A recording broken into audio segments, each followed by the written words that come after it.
So hello my dear students welcome to एमर्स classes पिला माने आजिर वीडियो रे आमे माने तुम मानको मनरे थिबा गोटे बहुत बढ़िया प्रश्नर उत्तर आज आमे खोजिकी पाइबा। तो तुमे माने पिला माने देखिथिबो हमर जो आकाशर रंग आमे जदि पृथ्वी पृष्ठ रे थाइकी देखिबा आकाशर रंग हमकु नील देखा जिवो, किंतु जदि आमे महाकाश को जिबा हमकु आकाश कोन देखा जाय पूरा गाढ़ कला रंगर देखा जाय नुहे कि। तो ठीक सेही परि भाबरे तुमे माने लक्ष्य करिवो दिन समय आमे जदि मध्याह्न समय देखिबा हमकु आकाश नील देखा जाय, किंतु जदि आमे सखाळु सखाळु किंबा संध्या बेले देखिबा सही नील रंगर आकाश आमको नारंगी बा लाल रंगर देखा जाए। सूर्य मध्य तुमे देखिबो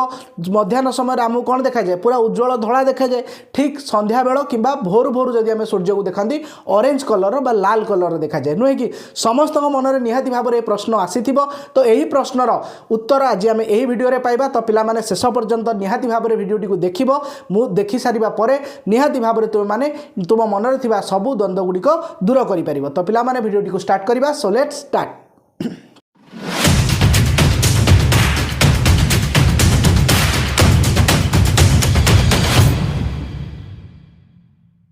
तेबे पिला माने ए सब कथा बुझिबा पूर्व सर्वप्रथमे आमे आलोकर विच्छुरण प्रक्रिया कौन आमे बुझिबा। तो आलोकर विच्छुरण प्रक्रिया आमे समस्ते नवम श्रेणी रे किछि पढ़िथिले जाकु टाइंडाल इफेक्ट बोली कुआ जाउतला। तो पिला माने वर्तमान देख गोटे धूलिया रूम रे आलोक प्रवेश करूछि जो थरे प्रबल धूली अछि। एठारे कौन है तुम आलोकर गतिपथ तुमको देखा जाए। आलोकर गतिपथ देखा जीवार कारण कौन ना एठारे ई धूलिया रूम भितर जो छोट छोट धूली कणिका रही से कणिका गुड़िक कौन करती ना आलोक रश्मि को विच्छुरित कर दियंती। बुझिपार आलोक रश्मि विच्छुरण कहले आलोक बर्तमान गोटे कणिका उपर जो पड़े ताहा चतुर्दिग को खेलई हो जाए। यह आम विच्छुरण प्रक्रिया बोली कहते। तेबे पिला माने एठारे आलोकर विच्छुरण जोगु आम एठारे आलोकर गतिपथ देखि पारंती। ठीक सेहीपरि तुम माने जानिथिबो जंगल रे जेतेबेले आमर कुहुडी होई जंगल मध्य जो सूर्यालोक प्रवेश करे से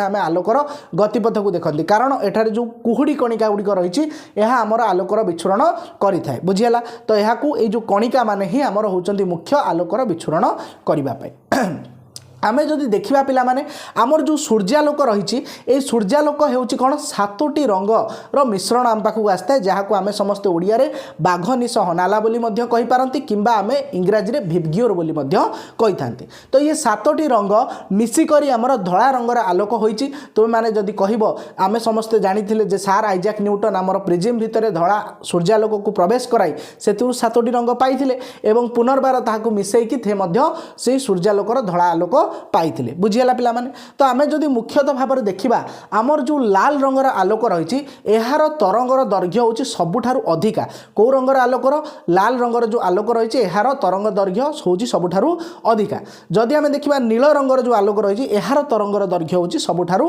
कम। तेणु करी जो लाल रंगर आलोक पिला माने रही यह कौन हुए ना आमर पाखापाखि बड़ कणिका माने ही लाल रंगर आलोक को विच्छुरित करि परिबे। छोट कणिका माने लाल रंगर आलोक को विच्छुरित करि पारंती नाही। किंतु जदि आमे देखिबा जेते छोट कणिका हेले मध्य से नील रंगर आलोक को विच्छुरण करि पारंती। बुझी पारल पिला माने छोट बा क्षुद्र कणिका नील रंगर आलोक को विच्छुरण करे एवं बड़ कणिका लाल रंगर आलोक को विच्छुरण करि परिबा सहित अन्य रंगर आलोक मानकु मध्य विच्छुरण करि पारे। बुझी पारल। किंतु नील रंगर आलोक केवल क्षुद्र कणिका द्वारा हबो, किंतु आमर जो बड़ धरणर बड़ कणिका गुड़िक रहिला ताहा साधारणतः समस्त रंगर आलोक को पाखापाखि विच्छुरण करि परिबो एवं लाल रंग को मध्य विच्छुरण करि परिबो। वर्तमान आकाशर रंग नील हवा प्रक्रिया को बुझा पूर्व आम प्रथम गोटे परीक्षा जरिया देखि नवा यही कथाटी। तो वर्तमान देख एक आलोकर उत्स गोटे टर्च एठार रही यही टर्च रु आम कि आलोक रश्मि पाइले एवं एठार L1 बोली गोटे लेंस नियाई जी आमर ये टर्च रु आसुवा आलोक रश्मि को समांतर कर छाड़ब। एठार गोटे टैंक नियाई जहाँ को आम टी बोली कहते। एठार आम कि परिमाण जल नेबा ठीक अच्छे। तापर वर्तमान एठार देख एक काठपटा जरिया होल कराई किसी आलोक रश्मि को वर्तमान प्रवेश कराई आउ गोटे लेंस जहाँ L2 बोली कह जाउची। जो L2 लेंस कौन करुच्ची ना समांतर आलोक रश्मि को पुणी गोटे बिंदु रे मिलित करके एठारे गोटे काठ पट्टा उपरे पकाउची जार ना आम एठारे MN बोली नहीं। बुझीगला पिला माने। तो एठारे देख कौन होगला गोटे टर्च रहिला टर्च रु आलोक रश्मि आसिला L1 लेंस को L1 लेंस ताकू समांतर करके प्रवेश कराइला टैंकर जल मध्य टी मध्य से आम जो आलोक रश्मि पाइले ताकू गोटे काठर मध्य थिबा कणा देकी ता भितर ताकू प्रवेश करागला जहाँ को आम सी बोली कहले एवं तापर आउ गोटे लेंस एटा रखागला जहाँ को L2 बोली कहगला। ये L2 लेंस कौन कला से आलोक रश्मि गुड़ी को केन्द्रीभूत करिकी MN नामक एक परदारे ताकू पकेले। ठीक अच्छे। तुम मैंने देखिए एठारे आलोक जाइकी केन्द्रीभूत है।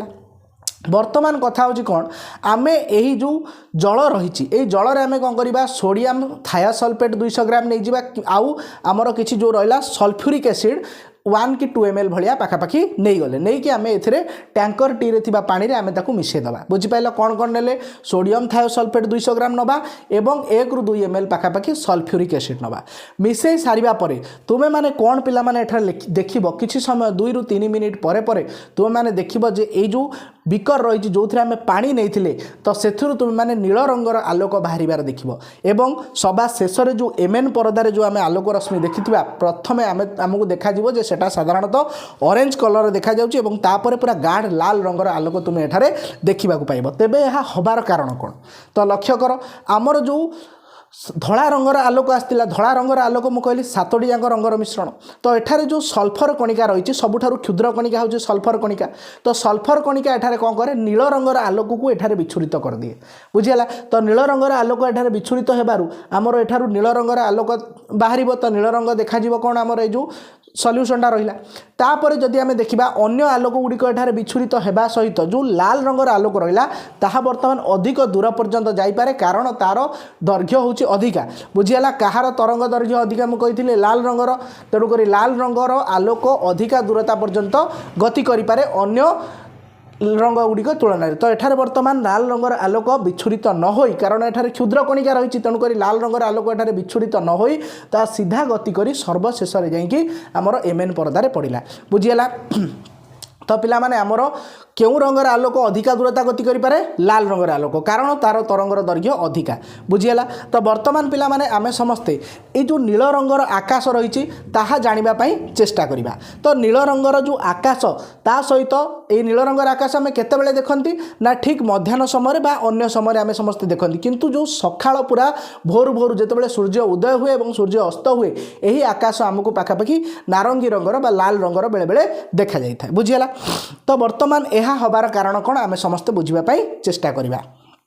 तो आमर ये जो वायुमंडल रही वायुमंडल रे अनेक गुड़िए कणिका रही जमीक वायु कणिका रही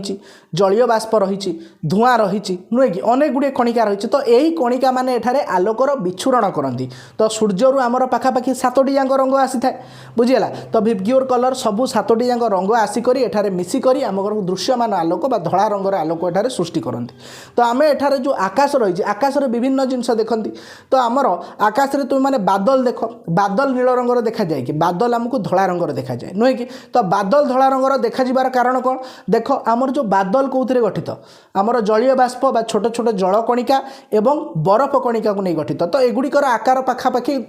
वायु कणिका मान बहुत यथेष्ट अधिका बुझीगला तेणुक एठारे बड़ कणिका थिबारु ये बड़ कणिका मु कहिथिली कोन ताहा लाल रंगर आलोक सही माने विच्छुरण करने सहित सबु प्रकार आलोक को से विच्छुरण करि परिबो तेणुक आमर जो बादल रे बड़ कणिका थिबारु बड़ कणिका कोन रहिला जलीय बाष्प कणिका एवं बरफ कणिका थिबारु आमर कोन हबो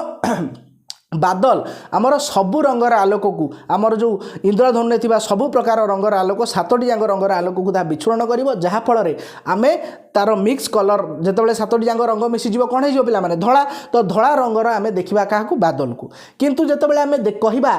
आकाश नील हवा कथा तो आकाश नील हबार कारण कौन टी बुझा तो देख पिला माने आमे जो देखा आमर जो वायु स्तर रही सबुठारु अधिका बड़ कणिका कौटी अच्छा ना आमर जो जो स्तर में आमे बास करुँच आम पाखापाखि जो वायुमंडल रही एठारे ही सबुठारु अधिका बड़ कणिका सब रही तेणुक एठारे जितेबाला आलोकर विच्छुरण घटुची सबू 7टी जाक रंग विच्छुरण घटुची तेणुक एठारे कौन हो आमर नाली रंगर आलोक भी विच्छुरित होपर आमर बैगणी रंगर नील रंगर हलदिया रंगर जेते आलोक रही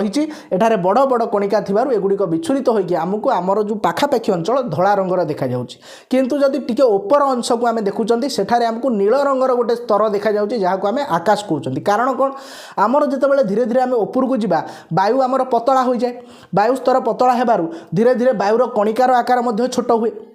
बुझीगला तो जितेबाला आम सभा ऊपर लेयर को देखा सेठारे कौन होता है आमर वायु मान जो कणिका रही है तार आकार बहुत छोट हो जाए तो सेठारे जो छोट कणिका रहा पिला माने मु कहिथिली छोट कणिका केउ रंगर आलोक को विच्छुरण करिवो नील रंगर आलोक बुझिपाइल तो एठारे नील रंगर आलोक ऊपर पृष्ठ में विच्छुरित होता है जहाँ फल आमको आकाशर रंग नील देखा जाए किंतु जदि आम कहवा सूर्य उदय और सूर्यास्त समय कौन हुए तो एठारे वर्तमान लक्ष्य करवा सूर्य उदय और सूर्यास्त समय समय कौन हुए आमर नॉर्मल समय आमर जो सूर्य रही सूर्य आमर कौटी रही है मुंड ऊपर रही है किंतु जितेबाला सूर्य उदय समय हुए बा सूर्यास्त समय हुए सेतेबेले आमर जो सूर्य थाए ताहा दिग्बलय पाखरे थाए बुझीगला तो दिग्बलय पाखरे थिबारु वर्तमान कौन हम ताकू अनेक दूरता अतिक्रम करके आम चक्षुरे आसिकी पहुँचवा होता है बुझीगला अनेक दूरता अतिक्रम तो जितेबाला अधिका दूरता अतिक्रम करे केतेबेले सूर्य उदय समय और सूर्य अस्त समय सेतेबेले कौन हुए ना आमर सूर्यर आलोक अनेक दूरता अतिक्रम कर आम चक्षुरे आसिकी पहुँचे से ही समय कौन हुए ना अन्य जो कम तरंग दैर्घ्य विशिष्ट आलोक गुड़िक सेगुड़िक सब विच्छुरित होकर वायुमंडल में खेल हो जाए किंतु केवल आमर लाल रंगर आलोक एवं ता पाखापाखि थिबा जेमिति नारंगी रंगर आलोक कमला रंगर आलोक यही सब रंगर आलोक आसिक आम चक्षुरे पहुँची थाए जहाँ फल आमको आकाशर रंग कौन देखा जाए नारंगी बा लाल रंगर बा हलदिया रंगर मिश्रण आम एठारे देखा पाई था बुझीगला पिला माने तो जेतेबेले सूर्य दिग्बलय पाखरे थाए सेतेबेले कौन सूर्य उदय बा सूर्यास्त समय से समय अनेक दूरता अतिक्रम करके सूर्यालोक को आम पाखक आसवाक पड़े तो तेणुकरी कम तरंग दैर्घ्यर आलोक गुड़िक अलरेडी विच्छुरित हो जाए वायुमंडल में केवल एथिकी आसिकी पहुँची पारे कौ रंगर आलोक जार तरंग दैर्घ्य सबुठारु अधिक कहार लाल रंगर हलदी लाल रंगर है सबुठारु अधिक ता तलू जब देखा नारंगी हलदिया एमाने सब आसिकी पहुँची था तेणुक तुम्हें समस्ते लक्ष्य करिथिबो आमर जेतेबेले मध्याह्न आमर जो संध्या समय किंबा सकाळ भोर भोर समय आम समस्ते सूर्यर रंग लाल देखती सूर्यर रंग भी सैया ता सहित आकाशर रंग भी से अनुसार आम समस्ते देखी था तो पिला माने गोटे आश्चर्यजनक कथा होची जदि वायुमंडल न था वायुमंडल अच्छी बोली एत कथा होची वायुमंडल देकी जितेबाला सूर्यालोक आम पाखे आसी पहुँचुचे एमती सब घटना आम देखुं तो जदि वायुमंडल न था ताहले आम किपरि भाव में आमको आकाश देखा जाता गाढ़ कला रंगर जहाँ तुम महाकाश में जाकि देखुच जमीती आमर देखा जाउची ठीक से ही भाव में तुम मैंने पृथ्वी में थी टोटाली महाकाश को देखिपार टोटाली तुमको दिन में भी सैया राति भी सैया टोटाली आकाशर रंग गाढ़ कला रंगर ही देखा बुझीगला पिला माने आशा करुच्ची पिला माने ये सब कथा जहाँ जहाँ आम जानिले किपरि भाव में आमर आकाशर रंग कहीं नील देखा जाउची एवं आमर बादल रंग धड़ा कौन पाई तापर आमर सूर्य उदय एवं सूर्यास्त समय आमर सूर्यर रंग कहीं लाल देखा जाए ये सब आम मैंने पाखापाखि क्लीयर हो गले जदि पिला माने आमर पूर्व वीडियो तुम मैंने देखी ना हो तो समस्ते जाइए चैनल को सब्सक्राइब कर एवं से पूर्व वीडियो गुड़िक देखी दियो डिस्क्रिप्शन में मुझे लिंक दे दूँगी तुम मैंने तारा मैंने किपरि धपधप हुंती षोल सूर्योदय कौन विलंब सूर्यास्त कौन एवं मानव चक्षु विषय एवं आमर जो समीप दृष्टि दूरदृष्टि ये सब उपर यही चैनल वीडियो रखा जाइए तुम मैंने जाकर देखिए सब को कम्प्लीटली बुझीपार पिला माने जदि तुमको आमर वीडियो भल लगुच तो आगक यहीपरि भाव में तुम दशम श्रेणी समस्त विषय गुड़िक आसब तेणुक चैनल को सब्सक्राइब करनियो आगक पुणी देखा एक नुआ वीडियो रही धन्यवाद।